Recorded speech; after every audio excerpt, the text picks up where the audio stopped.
السلام علیکم ورحمۃ اللہ وبرکاتہ نحمده ونصلی علی رسولہ الکریم رب اشرح لی صدری ویسر لی امری واحلل عقدۃ من لسانی یفقہوا قولی رب زدنا علما اللہم انا نسألک علما نافعا ورزقا واسعا وقلبا شاکرا ولسانا ذاکرا وعملا متقبلا آمین یا رب العالمین۔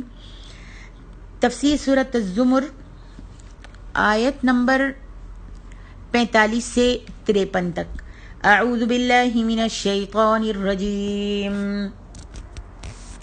قل اللہم فاطر السماوات والارض عالم الغیب والشہادہ انت تحکم بین عبادک فیما کانوا فیہ یختلفون۔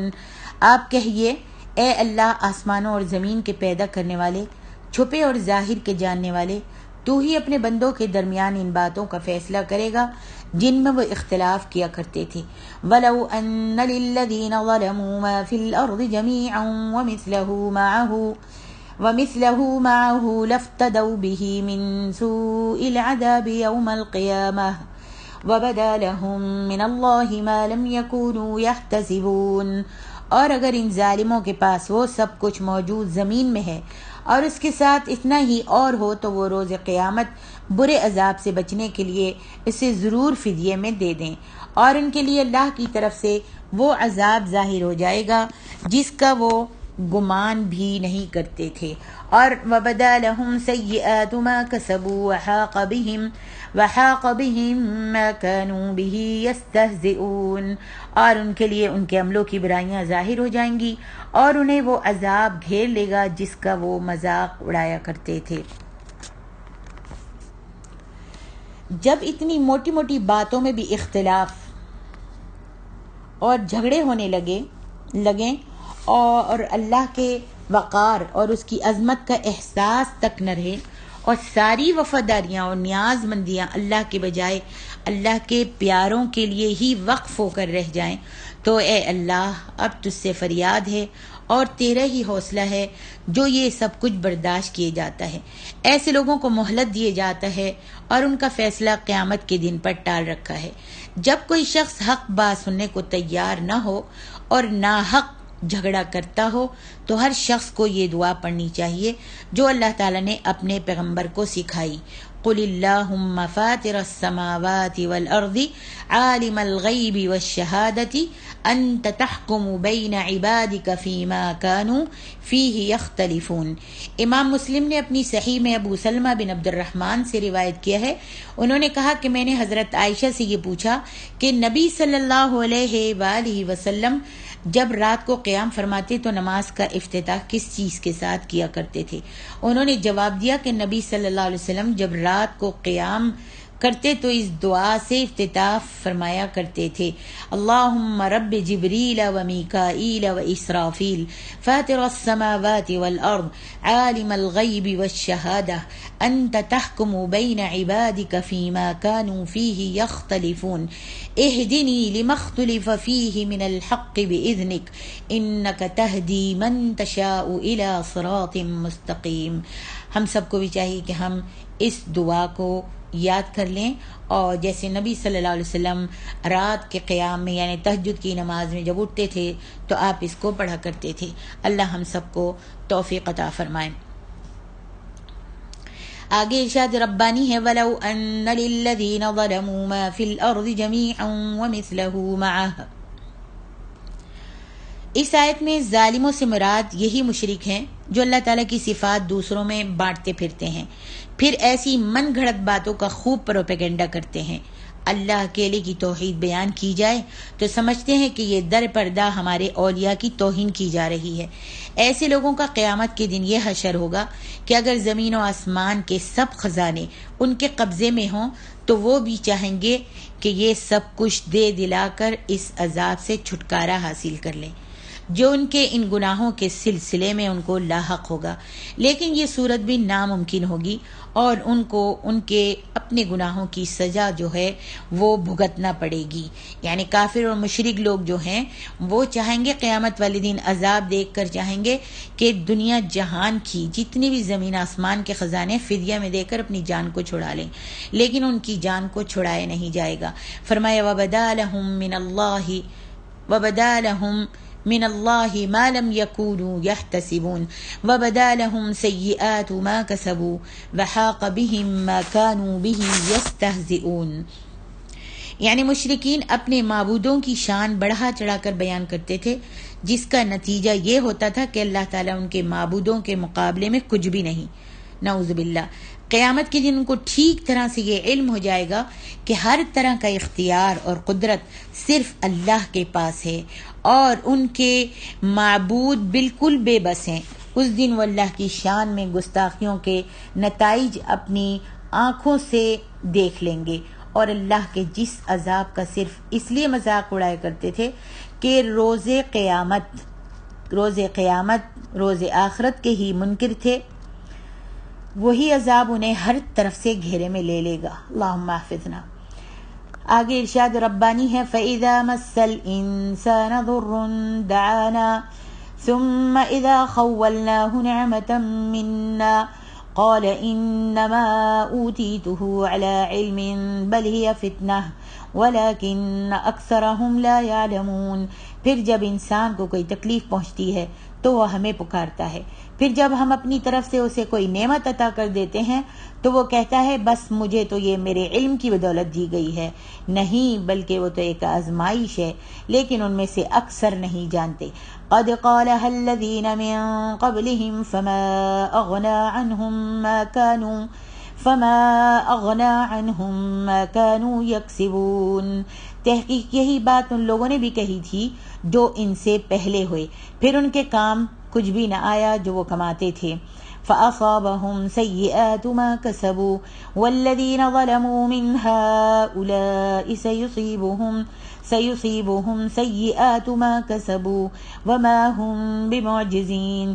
چنانچہ انہیں ان کے عملوں کی سزا ملی، اور ان میں سے جن لوگوں نے ظلم کیا جلد انہیں بھی ان کے عملوں کی سزا ملے گی، اور وہ اللہ کو عاجز نہیں رکھ سکتے۔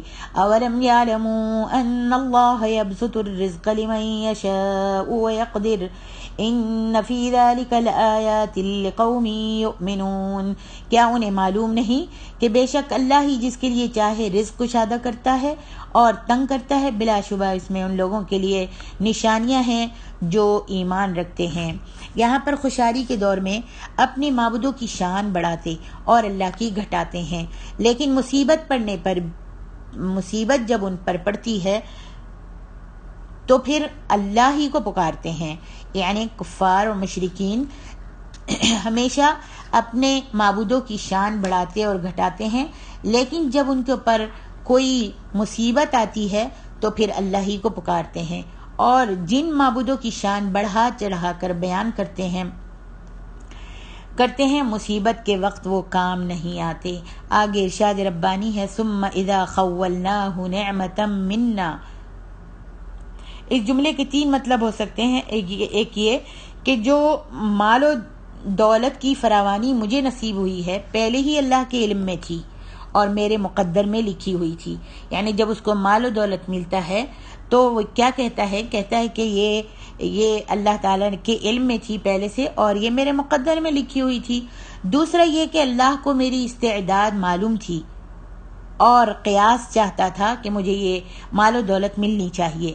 تیسرا یہ کہ جو کچھ بھی مجھے ملا ہے میرے علم، میرے تجربے اور میری استعداد کے مطابق ہی مجھے ملا ہے، میں اس کا مستحق تھا، اور اللہ تعالیٰ کو پتہ ہے کہ میں اس کا مستحق تھا، اسی لیے اللہ تعالیٰ نے مجھ کو اس دولت سے اور ان نعمتوں سے نوازا ہے۔ اللہ اکبر۔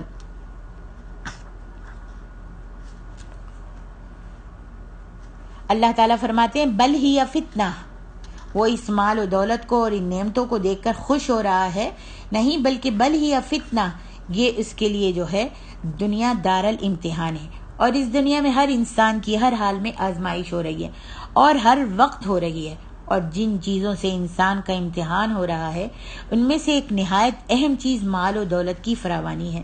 یہ انسان کے لیے کتنی بڑی آزمائش ہے، اس حدیث سے آپ اس کا اندازہ لگا سکتے ہیں۔ نبی علیہ الصلاۃ والسلام نے حضرت ابو عبیدہ بن الجراح کو بحرین سے جزیہ لانے کے لیے بھیجا۔ جب ابو عبیدہ جزیہ کا مال لے کر واپس آئے تو اگلے دن صبح کی نماز میں معمول سے زیادہ لوگ شریک ہوئے، یعنی بہت ہی زیادہ لوگ آئے اور سلام پھیرتے ہی حسن طلب کے طور پر نبی صلی اللہ علیہ وسلم کے سامنے آ گئے، اس لیے کہ بحرین سے مال لے کر آئے تھے، جزیہ کا مال لے کر آئے تھے ابو عبیدہ بن جراح۔ تو لوگ بہت نماز پڑھنے کے لیے آئے، بہت سارے لوگ نماز میں شریک ہوئے اور پھر نبی صلی اللہ علیہ وسلم کے سامنے آ گئے۔ نبی صلی اللہ علیہ وسلم بات سمجھ کر مسکرا دیے اور فرمائے تم خوش ہو جاؤ اور خوشی کی امید رکھو، یعنی تم کو روپیہ جو ہے، مال جو ہے ضرور ملے گا۔ پھر فرمایا اللہ کی قسم مجھ کو تمہاری محتاجی کا ڈر نہیں ہے، بلکہ مجھ کو تو یہ ڈر ہے کہ تم پر سامان زیست کی یوں فراوانی ہو جائے گی، مال تم پر اتنا زیادہ ہو جائے گا جیسے اگلے لوگوں پر ہوا، جیسے اگلے لوگوں کو اللہ تعالیٰ نے نوازا تھا، اور تم بھی اسی طرح دنیا کے پیچھے پڑ جاؤ جس طرح وہ پڑ گئے۔ اور مجھے تو یہ ڈر ہے، نبی صلی اللہ علیہ وسلم فرمایا کہ تم پر اتنا مال اللہ تعالیٰ دے گا، اتنی دولت سے نوازے گا اور اتنی فراوانی اور اتنی فراخی دے گا جیسے پہلے لوگوں کو دی تھی، لیکن وہ سب کے سب دنیا کے پیچھے پڑ گئے، اور مجھے ڈر ہے کہ تم سب بھی یہ سب کچھ دیکھ کر، مال و دولت دیکھ کر، فراوانی دیکھ کر، وسعت دیکھ کر دنیا کے پیچھے پڑ جاؤ جس طرح وہ پڑ گئے تھے، اور یہ مال کی کشادگی تمہیں آخرت سے اسی طرح غافل نہ کر دے جس طرح ان لوگوں کو کیا تھا۔ بخاری۔ آپ صلی اللہ علیہ وسلم نے فرمایا اللہ کی قسم مجھے یہ ڈر نہیں کہ تم میرے بعد شرک کرنے لگو گے، بلکہ میں تو اس بات سے ڈرتا ہوں کہ تم دنیا پر اور دنیا کے مال و دولت پر ریچھ جاؤ گے۔ نبی علیہ الصلاۃ والسلام نے فرمایا ہر امت کی ایک آزمائش ہے اور میری امت کی آزمائش مال ہے۔ اللہ اکبر۔ آگے ارشاد ربانی ہے قد قالها الذین من قبلهم فما اغنى عنهم ما كانوا يكسبون۔ انہی لوگوں میں سے ایک قارون تھا جس نے یہی بات کہی تھی کہ مجھے جو مال و دولت ملا ہے نا تو اس کی وجہ میرا ذاتی علم، تجربہ اور قابلیت ہے۔ پھر جب اسے اسی کے خزانوں سمیت زمین میں دھسا دیا گیا تو اس وقت نہ اس کا مال و دولت کسی کام آ سکا اور نہ ہی اس کی جاہ و حشمت کسی کام آ سکی۔ فرمایا فَأَصَابَهُمْ سَيِّئَاتُ مَا كَسَبُوا۔ پہلی قومیں بھی اس غلط فہمی میں مبتلا رہیں کہ ہماری آسودہ حالی اس بات کی دلیل ہے کہ ہمارا پروردگار ہم سے راضی اور خوش ہے۔ آج بھی دیکھ لیجئے جن کے پاس مال و دولت ہے، اولاد ہے، ہر دنیا کی نعمت ہے، وہ یہی سمجھتے ہیں کہ ہمارا اللہ ہم سے راضی ہے اور خوش ہے، تو اس لیے ہم کو اللہ تعالیٰ نے اتنا مال اور اتنی دولت اور اتنی خوشحالی سے نوازا ہے۔ پھر اس بات کو اپنے آبائی شرکیہ دین کی صداقت پر دلیل لاتے تھے۔ انہیں ان باتوں کا جو انجام دیکھنا پڑا وہ سب کو معلوم ہے، اور اب جو مشرکین انہی کی ڈگر پر چل رہے ہیں تو یہ بھی ایسے ہی انجام سے دوچار ہونے والے ہیں کہ کہیں بھاگ کر اللہ کی گرفت سے بچ نہیں سکتے، یہ کہیں بھاگ کر اللہ کی پکڑ سے بچ نہیں سکتے۔ اللہ تعالی ہم سب کو محفوظ رکھے۔ آگے ارشاد ربانی ہے اولم یعلموا ان اللہ یبسط الرزق لمن یشاء ویقدر ان فی ذلک لآیات لقوم یؤمنون۔ نشانیوں سے مراد یہاں پر یہ ہے کہ رزق کی اس کمی پیشی کی حکمتوں پر غور صرف اہل ایمان ہی کرتے ہیں، کیونکہ رزق کے حصول کا مسئلہ ایسا ہے جس کا انحصار محض اللہ کی مرضی اور حکمت پر ہے۔ رزق کا انحصار نہ عقل پر ہے، نہ علم پر، نہ قابلیت پر، نہ تجربے پر، نہ جسمانی قوت اور استعداد پر۔ سب انسان ہی یہ چاہتے ہیں اور اس کام کے لیے بھرپور کوشش بھی کرتے ہیں کہ انہیں زیادہ سے زیادہ مال و دولت حاصل ہو، الا ماشاءاللہ، مگر تھوڑے ہی لوگ ہوتے ہیں جو آسودہ حال ہوتے ہیں، زیادہ ایسے ہی ہوتے ہیں جو رزق کی تنگی کی وجہ سے پریشان ہوتے ہیں۔ اگر رزق کا انحصار عقل پر ہوتا تو بے وقوف بھوکے مر جاتے، مگر ہم دیکھتے ہیں کہ اکثر عقل مند تو پریشان حال ہوتے ہیں، جبکہ عقل سے کورے لوگ مال و دولت میں کھیلتے ہیں۔ اسی طرح بسا اوقات راست باز اور نیک لوگ پریشان حال ہوتے ہیں، جبکہ ظالم اور اللہ کے نافرمانوں کو وافر مقدار میں رزق دیا جاتا ہے۔ تو اس سے یہ نتیجہ نکالنا کہ جس کو مال و دولت ملا ہے اللہ اس سے خوش ہے، قطعاً غلط ہے۔ اصل حقیقت یہ ہے کہ رزق کی تقسیم کے لیے ضابطہ الہی دوسرا ہے، اور اس کی حکمتیں قرآن مجید میں جا بجا اللہ رب العالمین نے ارشاد فرمائی ہیں۔ آگے ارشاد ربانی ہے، قُلْ يَا عِبَادِيَ الَّذِينَ أَسْرَفُوا عَلَىٰ أَنفُسِهِمْ لَا تَقْنَطُوا مِن رَّحْمَةِ اللَّهِ إِنَّ اللَّهَ يَغْفِرُ الذُّنُوبَ جَمِيعًا إِنَّهُ هُوَ الْغَفُورُ الرَّحِيمُ۔ آپ کہہ دیجئے، اللہ فرماتا ہے، اے میرے بندو، جنہوں نے اپنی جانوں پر ظلم و زیادتی کی ہے، تم اللہ کی رحمت سے مایوس مت ہو، بے شک اللہ تعالیٰ سب گناہ معاف کر دیتا ہے، یقیناً وہی بڑا بخشنے والا نہایت رحم کرنے والا ہے۔ وَأَنِيبُوا إِلَىٰ رَبِّكُمْ وَأَسْلِمُوا لَهُ مِن قَبْلِ أَن يَأْتِيَكُمُ الْعَذَابُ ثُمَّ لَا تُنصَرُونَ، اور تم اپنے رب کی طرف رجوع کرو اور اس کے فرما بردار ہو جاؤ، اس سے پہلے کہ تم پر عذاب آ جائے، پھر تمہاری مدد نہیں کی جائے گی۔